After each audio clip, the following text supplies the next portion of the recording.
ಧಾರವಾಡ ಜಿಲ್ಲೆಯ ಗರಗ ಗ್ರಾಮದಲ್ಲಿ ಅಪ್ರಾಪ್ತ ಬಾಲಕಿಯ ಆತ್ಮಹತ್ಯೆ ಪ್ರಕರಣಕ್ಕೆ ಸಂಬಂಧಿಸಿ ಹಿಂದೂಪರ ಸಂಘಟನೆಗಳು ಪ್ರತಿಭಟನೆ ನಡೆಸಿ ಪೊಲೀಸ್ ಅಧಿಕಾರಿಗಳ ವಿರುದ್ಧ ಆಕ್ರೋಶ ವ್ಯಕ್ತಪಡಿಸಿವೆ. ಆ ಕುರಿತು ಒಂದು ವರದಿ ಇಲ್ಲಿದೆ ನೋಡಿ. ಹೌದು, ಮೇ 9ರಂದು ಆತ್ಮಹತ್ಯೆಗೆ ಶರಣಾದ ಪೂರ್ಣಿಮಾ ವಡ್ಡಾರ್ ಪ್ರಕರಣದಲ್ಲಿ ಆರೋಪಿಗಳ ವಿರುದ್ಧ ಸೂಕ್ತ ಕ್ರಮ ಕೈಗೊಳ್ಳದೆ ಅವರನ್ನು ರಕ್ಷಿಸಲಾಗುತ್ತಿದೆ ಎಂದು ಆರೋಪಿಸಿ ಗರಗದಲ್ಲಿ ಹಿಂದೂಪರ ಸಂಘಟನೆಗಳು ಪ್ರತಿಭಟನೆ ನಡೆಸಿದವು. ಇನ್ನು ಪ್ರತಿಭಟನಾಕಾರರು ಪೊಲೀಸ್ ಇಲಾಖೆಯ ವಿರುದ್ಧ ಘೋಷಣೆಗಳನ್ನು ಕೂಗಿ ಆಕ್ರೋಶ ವ್ಯಕ್ತಪಡಿಸಿದರು. ಗರಗ ಪೊಲೀಸ್ ಠಾಣೆಯ ಸಿಪಿಐ ಶಿವಯೋಗಿ ಲೋಹಾರ್ ಹಾಗೂ ಪಿಎಸ್ಐ ಉನ್ನಾದ್ ವಿರುದ್ಧ ಕ್ರಮ ಕೈಗೊಳ್ಳಬೇಕು ಎಂದು ಒತ್ತಾಯಿಸಿದರು. ಅಷ್ಟೇ ಅಲ್ಲದೆ ಪ್ರಕರಣದ ತನಿಖೆಯಲ್ಲಿ ನಿರ್ಲಕ್ಷ್ಯ ತೋರಲಾಗಿದೆ ಎಂದು ಆರೋಪಿಸಿದ ಸಂಘಟನೆಗಳು 48 ಗಂಟೆಯೊಳಗೆ ಸಂಬಂಧಿಸಿದ ಅಧಿಕಾರಿಗಳ ವಿರುದ್ಧ ಕ್ರಮ ಜರುಗಿಸದಿದ್ದರೆ ಉಗ್ರ ಹೋರಾಟ ನಡೆಸುವುದಾಗಿ ಎಚ್ಚರಿಕೆ ನೀಡಿದವು. ಒಟ್ಟಾರೆ ಪ್ರಕರಣದಲ್ಲಿ ನ್ಯಾಯ ದೊರಕಿಸಬೇಕು ಹಾಗೂ ಎಲ್ಲ ಆರೋಪಿಗಳ ವಿರುದ್ಧ ಕಾನೂನುಬದ್ಧ ಕ್ರಮ ಕೈಗೊಳ್ಳಬೇಕು ಎಂದು ಪ್ರತಿಭಟನಾಕಾರರು ಆಗ್ರಹಿಸಿದರು. ಧಾರವಾಡ ಜಿಲ್ಲೆಯ ಗರಗ್ ಗ್ರಾಮದಲ್ಲಿ ತಂದೆ ತಾಯಿ ಜೊತೆ ಸಂತೋಷದಿಂದ ಬದುಕುವಂಥ ಹುಡುಗಿ 16-17 ವರ್ಷದ ಹುಡುಗಿ ಇವತ್ತು ಇಲ್ಲ. ಅವಳು ಸುಸೈಡ್ ಮಾಡ್ಕೊಂಡಿದ್ದಾಳೆ. ಸುಸೈಡ್ ಮಾಡ್ಕೊಳ್ಳಿಕ್ಕೆ ಕಾರಣ ಯಾರು? 2 ಜನ ಮುಸ್ಲಿಂ ಯುವಕರು, ನಹೀಮ್ ಮತ್ತು ಶಾಹಿದ್ ಅಂತ ಹೇಳಿ ಇವು 2 ಯುವಕರು ಆ ಹುಡುಗಿಗೆ ಟಾರ್ಚರ್ ಕೊಟ್ಟು ಪ್ರೀತಿ ಮಾಡುವ ನೆಪದಲ್ಲಿ ಆ ಹುಡುಗಿಯನ್ನು ಬ್ಲ್ಯಾಕ್ ಮೇಲ್ ಮಾಡಿ ಪ್ರೈವೇಟ್ ಫೋಟೋಗಳನ್ನು ವಿಡಿಯೋಗಳನ್ನು ಇಟ್ಕೊಂಡು ಅವಳನ್ನು ಕಾಡಿದ್ದಾರೆ, ಕಿರುಕುಳ ಕೊಟ್ಟಿದ್ದಾರೆ. ಕಿರುಕುಳ ಕೊಟ್ಟಿದ್ದ ಪರಿಣಾಮ ಪೂರ್ಣಿಮಾ ಇನ್ನು ಸಾಕು, ನನ್ನ ಜೀವನ, ನನ್ನ ಮರ್ಯಾದೆ ಹೋಗುತ್ತೆ ಅಂತ ಹೇಳಿ ಅವಳು ಸುಸೈಡ್ ಮಾಡ್ಕೊಂಡ್ರು.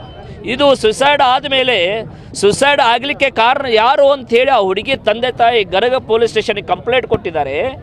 ಕಂಪ್ಲೇಂಟ್ ಕೊಟ್ಟಾಗಲೂ ಕೂಡ ಒಂದು ದಲಿತ ಮಹಿಳೆ ರೀ, ಇವತ್ತು ರಾಜ್ಯ ಸರ್ಕಾರ ನಾವು ದಲಿತರ ಬಗ್ಗೆ ಇದ್ದೀರಿ ಅಂತ ಹೇಳ್ತಾ ಇದ್ದೀರಿ. ಇವತ್ತು ಧಾರವಾಡ ಜಿಲ್ಲೆಯ ಗರಗ ಗ್ರಾಮದಲ್ಲಿ ಇವತ್ತು ಪೂರ್ಣಿಮಾ ದಲಿತ ಒಂದು ಹಿಂದೂ ಹೆಣ್ಣುಮಗಳು ಸಾವಾಗಿದೆ, ಜಿಹಾದಿಗಳಿಂದ ಸಾವಾಗಿದೆ. ಇವತ್ತು ಗರಗದ ಪೊಲೀಸರು FIR ಆದ 12 ದಿನಗಳ ನಂತರ ಅವ್ರನ್ನ ಅರೆಸ್ಟ್ ಮಾಡ್ತಾರೆ. ಯಾವಾಗ ಹಿಂದೂ ಸಂಘಟನೆಗಳು ಬಂದಿದ್ದಾರೆ, ದಲಿತ ಸಂಘಟನೆಗಳು ಬಂದಿದ್ದಾವೆ ಅಂತ ಅಂದಮೇಲೆ 12 ದಿವಸಗಳ ನಂತರ ಯಾಕೆ ಅರೆಸ್ಟ್ ಮಾಡಿದ್ರಿ? ಒಂದು ಮೈನರ್ ಇರ್ತಕ್ಕಂಥ ಪೋಕ್ಸೋ ಇರ್ತಕ್ಕಂಥ ಒಂದು ಕೇಸನ್ನು ಗಂಭೀರತೆ ಇಲ್ಲ ಅಂತಂದರೆ ನಾವು ಧಾರವಾಡ ಜಿಲ್ಲಾ SP ಅವ್ರಿಗೆ ಹೇಳಿದ್ದೀವಿ, ಯಾರು ಈ ಜಿಹಾದಿ ಮಾಡಿದ್ದಾರೆ, ಯಾರು ಆ ಹುಡುಗಿಯನ್ನು ಬ್ರೇನ್ ವಾಶ್ ಮಾಡಿ ಅವಳು ಸುಸೈಡ್ ಮಾಡ್ಕೊಳ್ಳೋಂಗೆ ಮಾಡಿದ್ದಾರೆ, ಅವರಿಗೆ ಗಲ್ಲು ಶಿಕ್ಷೆ ಆಗೋ ಹಾಗೆ ನಡ್ಕೋಬೇಕು. ಅಕಸ್ಮಾತ್ ಏನಾದರೂ ಗಲ್ಲು ಶಿಕ್ಷೆ ಆಗಿಲ್ಲ ಅಂದರೆ ವಿಶ್ವ ಹಿಂದೂ ಪರಿಷತ್ತು, ಬಜರಂಗ ದಳ, ದಲಿತ ಸಂಘಟನೆದವರು ಎಲ್ಲರೂ ಸೇರಿ ನಾವು ಅವನಿಗೆ ಗಲ್ಲು ಶಿಕ್ಷೆಯನ್ನು ಕೊಡಬೇಕಾಗತ್ತೆ ಅಂತ ನಾನು ಎಚ್ಚರಿಕೆ ಕೊಡ್ತಾ ಇದ್ದೀನಿ. ಮತ್ತು ಇವತ್ತು ಧಾರವಾಡ ಜಿಲ್ಲೆಯಲ್ಲಿ ಲವ್ ಜಿಹಾದ್ ಪ್ರಕರಣಗಳು ಭಾಳ ನಡೀತಾ ಇದ್ದಾವೆ. ಈ ಪ್ರಕರಣಗಳು ಬಂದಂಥ ಸಂದರ್ಭದಲ್ಲಿ ಪೊಲೀಸ್ ಡಿಪಾರ್ಟ್ಮೆಂಟ್ ಗಂಭೀರತೆ ವಹಿಸ್ಬೇಕು. ನೀವು ಒಂದು ದಲಿತ ಹೆಣ್ಣುಮಗಳು, ಬಡತನ ಇರ್ತಕ್ಕಂಥ ಹೆಣ್ಣುಮಗಳು ಇವತ್ತು ಸಾವಾಗಿದೆ. ಇವತ್ತು ಸರ್ಕಾರದವರು ಕೂಡ ಕೂಡಲೇ ಅವರಿಗೆ ಪರಿಹಾರ ಕೊಡಬೇಕು. 25 ಲಕ್ಷ ರೂಪಾಯಿ ದಲಿತ ಮಹಿಳೆ ಪೂರ್ಣಿಮಾ ಕುಟುಂಬಕ್ಕೆ ಪರಿಹಾರ ಕೊಡಬೇಕು. ಅವರು ಕೂಲಿ ಮಾಡ್ತಾ ಇದ್ದಾರೆ, ಅವರು ಬಡತನದಲ್ಲಿದ್ದಾರೆ, ಮಗಳು ಕಳ್ಕೊಂಡು ದುಃಖದಲ್ಲಿದ್ದಾರೆ. ಅದಕ್ಕೆ ಇಲ್ಲಿರ್ತಕ್ಕಂಥ ಪೊಲೀಸರು ಕೂಡ ಯಾರು ಇದನ್ನು ತಮ್ಮ ಕರ್ತವ್ಯ ಲೋಪ ಮಾಡಿದ್ದಾರೆ ಅವರನ್ನು ಕೂಡಲೇ ಸಸ್ಪೆಂಡ್ ಮಾಡಬೇಕು ಅಂತ ಹೇಳಿ ನಾನು ಆಗ್ರಹ ಮಾಡ್ತಾ ಇದ್ದೀನಿ.